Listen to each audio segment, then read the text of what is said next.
الحمد لله الذي أرسل رسوله بالهدى ودين الحق ليظهره على الدين كله وكفى بالله شهيدا. أشهد أن لا إله إلا الله وحده لا شريك له وأشهد أن محمدا عبده ورسوله لا نبي بعده. اللهم صل وسلم وبارك على هذا النبي الكريم. اللهم صل على محمد وعلى آل محمد في العالمين إنك حميد مجيد. أوصيكم وإياي نفسي بتقوى الله فقد فاز المتقون. اتقوا الله حق تقاته ولا تموتن إلا وأنتم مسلمون. إن الله وملائكته يصلون على النبي يا أيها الذين آمنوا صلوا عليه وسلموا تسليما. وقال الله تعالى يا أيها الناس اتقوا ربكم الذي خلقكم من نفس واحدة وخلق منها زوجها وبث منهما رجالا كثيرا ونساء واتقوا الله الذي تساءلون به والأرحام إن الله كان عليكم رقيبا. وقال الله تعالى يا أيها الذين آمنوا اتقوا الله وقولوا قولا سديدا يصلح لكم أعمالكم ويغفر لكم ذنوبكم ومن يطع الله ورسوله فقد فاز فوزا عظيما. وقال الله تعالى ظهر الفساد في البر والبحر بما كسبت أيدي الناس ليذيقهم بعد الذي عملوا لعلهم يرجعون. صدق الله. Puji syukur kehadirat Allah dengan mengucapkan alhamdulillahirabbil alamin, bersalawat kepada Nabi dengan mengucapkan Allahumma salli ala Muhammad wa ala ali Muhammad fil alamin innaka Hamidum Majid. Wa qala an-nabi sallallahu alaihi wasallam an Abi Hurairah radhiyallahu anhu qala sami'tu Rasulullah sallallahu alaihi wasallam yaqul sayusibu ummati da'al umam. Wa qala ya Rasulullah wa ma da'al umam? Al-ashar wal batar at-takathur wat-tanajus fid dunya at-tabaghut wat-tahasud hatta yakuna al-bagh. Shadaqallah. Kata baginda Nabi Muhammad sallallahu alaihi wasallam dari Abi Hurairah, sayusibu ummati, umatku kata Nabi akan terjangkit da'al umam, penyakit yang terdahulu yang pernah dilakukan oleh orang-orang jahiliyah pada masanya sebelum kedatangan Islam. Kata Nabi setidaknya ada 6 perkara penyakit yang selalu dan akan terjangkit sebagai salah satu bentuk keruntuhan umat, kehancuran umat pada masanya. Yang pertama al-ashar, orang-orang yang kufur akan nikmat Allah. Yang kedua al-batar, mereka yang berlebihan terhadap nikmatnya Allah dalam arti negatif. Yang ketiga at-takatsur, orang yang suka menumpuk harta demi keinginan dan kepuasan hawa nafsu yang mereka pertuhankan. Yang keempat at-tanajus fid dunya, berlebih-lebihan menghirup udara dunia, menikmati dunia tanpa berfikir akan akhirat yang akan mereka tempuh kelak setelahnya. Kemudian yang kelima at-tabaghut, saling membenci antara satu dan yang lain. Dan yang keenam at-tahasud, saling dengki iri antara satu dengan yang lain. Ma'asyiral muslimin rahimakumullah, ketika Allah berkata di dalam Al-Quran zaharal fasad fil barri wal bahri, kerusakan akan terjadi di muka bumi ini disebabkan ulah tangan manusia itu sendiri. Agar mereka sadar dan kembali kepada Allah, Allah perlihatkan kepada kita semua. Di dalam ayat yang lain, watilkal ayyam nudawiluha bainan nas, kata Allah, kami pergulingkan di antara kalian. Ada masanya di mana kalian akan menjadi jaya, dan ada masanya di mana kalian akan hancur dan dihancurkan. Ma'asyiral muslimin rahimakumullah, Setidaknya nasihat Nabi kepada kita harus kita renungkan sebagai seorang yang mengaku beriman, bukan beriman, tapi mengaku beriman kepada Allah. Ketika Allah berkata di dalam Al-Quran, kerusakan itu disebabkan ulah tangan manusia itu sendiri. Siapa manusia tersebut yang melakukan kerusakan tersebut? Di dalam hadis Nabi dikatakan, mereka akan dihancurkan oleh 3 perkara. Satu di antaranya ittiba'ul hawa, mereka yang mempertuhankan hawa nafsu mereka. Afara'aita man ittakhadha ilahahu hawahu, tidakkah kalian melihat ada orang yang mempertuhankan hawa nafsu mereka? Kalaulah kita kembali kepada sejarah sebelum datangnya Islam, apa karakter jahiliyah yang Allah tampakkan di dalam Al-Quran? Setidaknya ada 4. Satu di antaranya karakteristik rakus. Bahkan mereka enggan menyembah kepada Allah dan angkuh serta sombong terhadap kebesaran Allah serta Nabi Muhammad sallallahu alaihi wasallam. Kata Allah di dalam Al-Quran, wa ta'ifatun qad ahammatuhum anfusahum yazunnuna billahi ghairal haqq zannal jahiliyah. Yang pertama, ada karakter manusia pada masa dahulu sebelum datangnya Islam. Mereka berfikir layaknya seperti orang-orang jahiliyah. Pada masa jahiliyah ada satu karakter yang mereka lakukan yang selalu mereka tumpuk-tumpuk, dan mereka enggan menyembah Sang Maha Kuasa hanya karena keangkuhan dan karena gengsi, bukan karena Tuhan yang lain. Karena mereka hanya ingin mengikuti nenek moyang mereka, yang mereka sendiri tidak mengetahui siapa Tuhan nenek moyang mereka. Kalaulah kita kembalikan kepada Ibrahim sebagai nenek moyang mereka, maka kembalinya Ibrahim adalah bahasanya Islam. Yang disembah adalah Allah. Tapi mengapa mereka tidak mau menyembah Allah? Karena ada keangkuhan dan kesombongan yang terdapat dalam diri mereka. Bahkan Abu Sufyan mengakui kebenaran Islam. Bahkan Abu Jahal mengakui kebenaran Islam, tapi mereka tidak mau memeluk Islam dengan alasan keangkuhan dan gengsi. Manusia hari ini sedang terjangkit penyakit gengsi, FOMO, yang seolah-olah ketika mereka tidak mengikuti tren, maka mereka termasuk manusia yang ketinggalan zaman. Tapi uniknya, konotatifnya negatif, bukan positif. Kalau kita kembalikan pada ayat yang tadi kita bacakan, ada orang-orang yang berfikir seperti orang-orang jahiliyah. Manusia hari ini tidak berfikir bahwa mereka memiliki Allah. Mengapa demikian?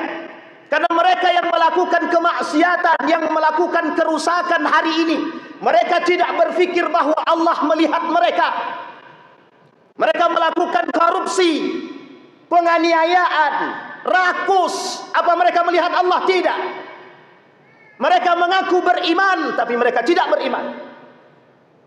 Mereka tidak merasa dilihat oleh Allah, dan mereka tidak takut akan azabnya Allah. Ketika datang kepada mereka orang-orang yang memperingati, mereka berkata, uruslah dirimu sendiri. Ma'asyiral muslimin rahimakumullah. Ini karakter jahiliyah. Orang-orang yang mempertuhankan hawa nafsu, orang-orang yang melakukan kemaksiatan sementara mereka mengakui kebenaran. Mereka masuk di dalam kebenaran, tapi mereka melakukan perbuatan yang menghancurkan. Ada 2 kategori. Satu fasik, yang kedua munafik. Ma'asyiral muslimin rahimakumullah. Orang-orang munafik masuk dalam kategori fasik. Orang fasik belum tentu munafik, tapi orang munafik sudah mesti bagian daripada kefasikan. Innal munafiqina humul fasiqun. Maka tak salah ketika baginda Nabi mengatakan dalam riwayat yang lain, kelak di akhir zaman dunia ini akan diisi oleh orang-orang munafik dan fasik. Mereka berfikir seperti orang-orang jahiliyah. Mereka mengembalikan tradisi-tradisi jahiliyah, seolah-olah mereka tidak beriman, seolah-olah mereka tidak melihat Allah. Ma'asyiral muslimin rahimakumullah. Kemudian dikatakan oleh Nabi, penyakit yang pertama adalah orang-orang yang kufur akan nikmatnya Allah. Berapa banyak manusia hari ini yang terus mempertuhankan hawa nafsu demi kepentingan pribadi, dan demi kepentingan organisasi, dan demi kepentingan dunia. Bahkan dikatakan dalam hadis Nabi, ya abdad dinar, ya abdad dirham, hei penyembah dinar, hei penyembah dirham. Salah satu tanda datangnya hari kiamat, munculnya para penyembah-penyembah berhala yang baru, yang dikenal dengan harta, tahta, kekuasaan. Kemudian dikatakan mereka yang berlebihan dalam harta, diberikan kenikmatan oleh Allah, mereka berfoya-foya seperti yang pernah dilakukan oleh masyarakat-masyarakat jahiliyah pada masanya. Ketika datang masa panen kepada mereka, mereka pergunakan harta-harta mereka untuk berfoya-foya. Mereka undang penyanyi-penyanyi, penari-penari biduan.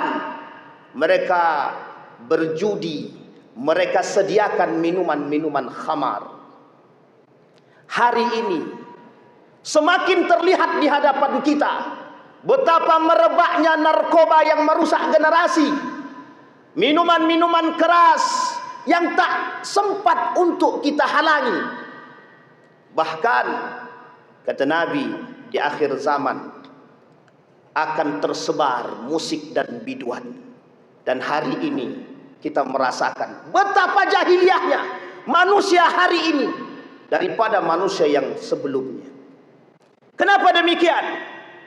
Mereka jahiliyah sebelum datangnya Islam, tapi hari ini mereka mengaku berislam, tapi mereka kembali kepada jahiliyah, lebih jahiliyah daripada jahiliyah. Yang ketiga, at-takatsur, mereka yang suka menumpuk-numpuk harta. Apa yang dilakukan oleh para pecinta-pecinta harta?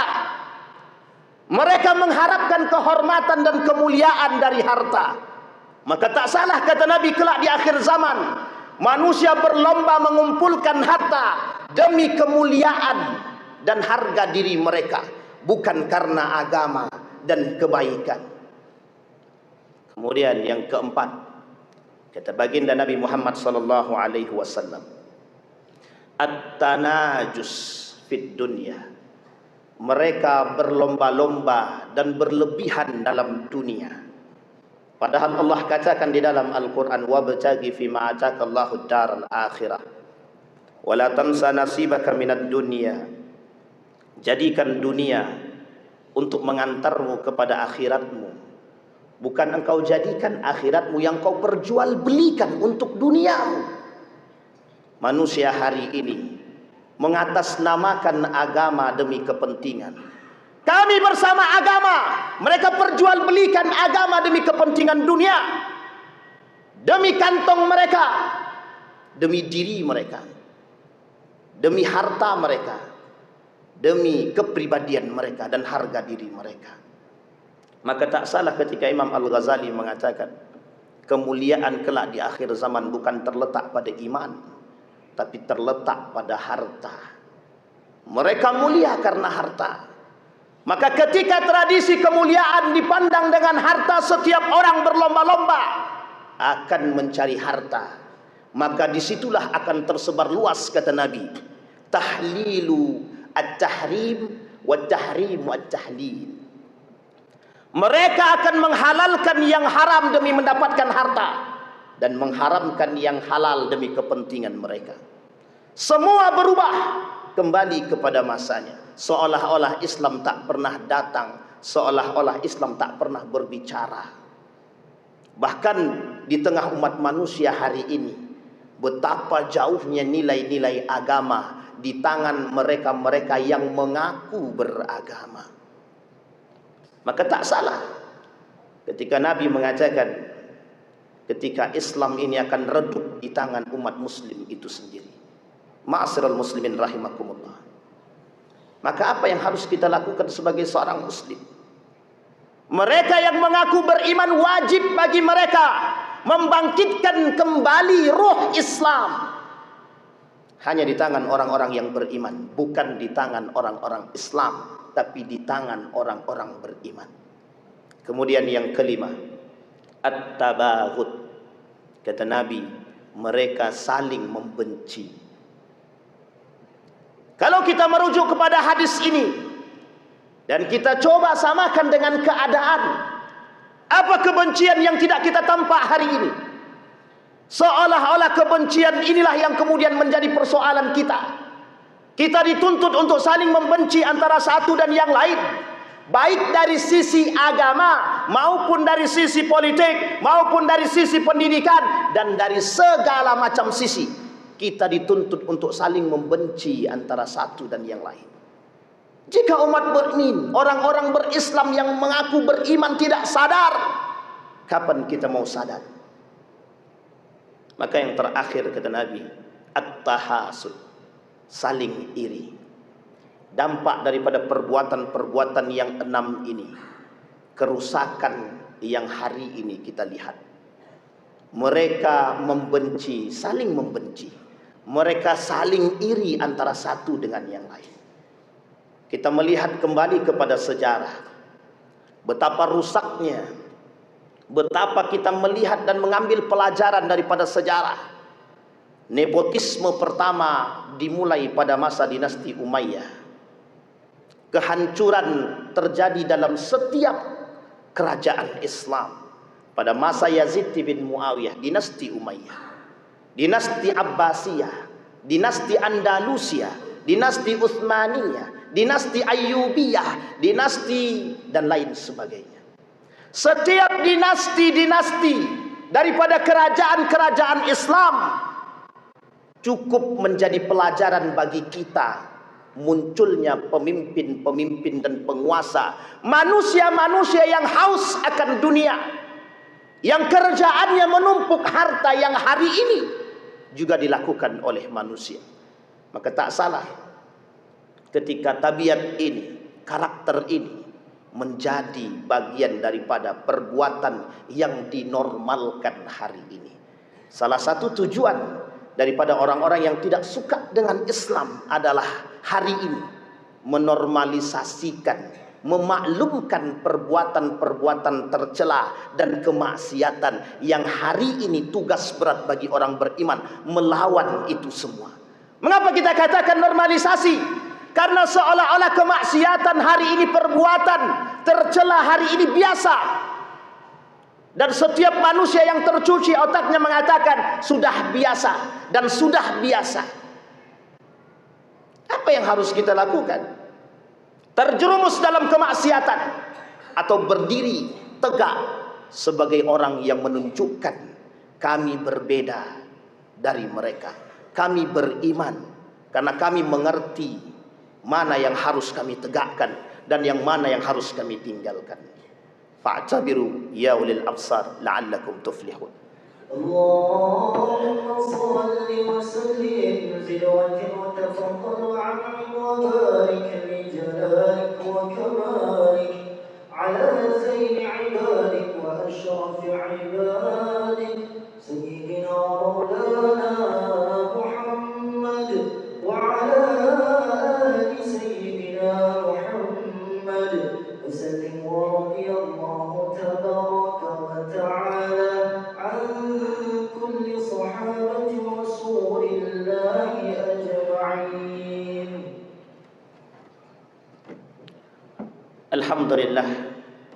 الحمد لله الذي هدانا لهذا وما كنا لنهتدي لولا أن هدانا الله أشهد أن لا إله إلا الله وحده لا شريك له أشهد أن محمدا عبده ورسوله لا نبي بعد اللهم صل وسلم وبارك على هذا النبي الكريم اللهم صل على محمد وعلى آل محمد في العالمين إنك حميد مجيد اتق الله حق تقاته ولا تموتن إلا وأنتم مسلمون إن الله وملائكته يصلون على النبي يا أيها الذين آمنوا صلوا عليه وسلموا تسليما اللهم اغفر للمسلمين والمسلمات والمؤمنين والمؤمنات برحمتك يا ذا الجلال والإكرام اللهم اغفر لنا ذنوبنا وذنوب والدينا وارحمهما كما ربيانا صغارا اللهم أعنا على ذكرك وشكرك وحسن عبادتك اللهم انصر من نصر الدين واخذل من خذل المسلمين اللهم انصر أخواننا المجاهدين في فلسطين وفي غزة وفي كل مكان اللهم دمر اليهود اللهم دمر اليهود اللهم أهلك الكفرة والمبتدعة والمشركين أعداءك أعداء الدين اللهم اجعل القرآن العظيم ربيع قلوبنا ونور صدورنا وجلاء أحزاننا وذهاب همومنا وغمومنا اللهم اختمنا بالصالحين اللهم اختمنا بالصالحين اللهم اجعلنا من السعداء المقبولين ولا تجعلنا من الأشقياء المردودين ربنا آتنا في الدنيا حسنة وفي الآخرة حسنة وقنا عذاب النار عباد الله إن الله يأمر بالعدل والإحسان وإيتاء ذي القربى وينهى عن الفحش والمنكر والبغي يعظكم لعلكم تذكرون أقم الصلاة